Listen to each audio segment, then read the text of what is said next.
These 3 mistakes might be what's stopping you from successfully selling print-on-demand products on Etsy. How do I know? Well, I've been chatting with our customer support team, and they've shared your most commonly asked questions and issues. Let's learn together. You're not following instructions carefully when connecting Printful to Etsy.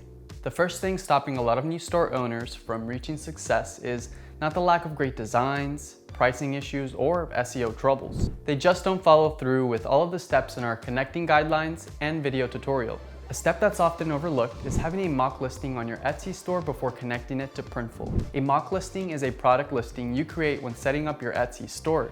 This listing is necessary to complete the initial setup for your store and to connect Printful to your Etsy account. You'll be able to delete this listing once you're done connecting your Printful and Etsy accounts. You might be wondering, why are your Printful products not showing up on Etsy? While Etsy is a user-friendly platform, it can be a bit confusing when you start adding print-on-demand products to your store. Let's say you've just designed a new product on Printful. You add it to your Etsy store, but when you head over to your Etsy listing, you see that it's not there. That's because this listing is not yet active on Etsy. Head over to your Etsy Shop Manager dashboard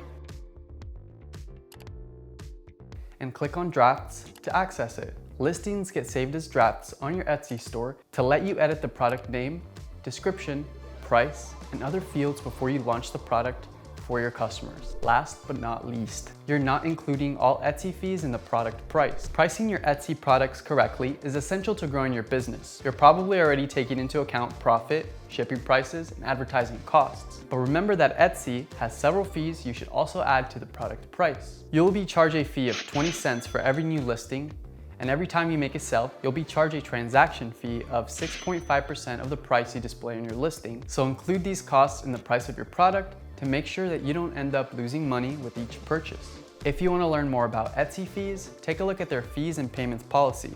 I've linked it in the video description. That's all for today. Are there any questions that you have about selling Printful products on Etsy? Let me know in the comments. I hope you enjoyed this video. Bye-bye.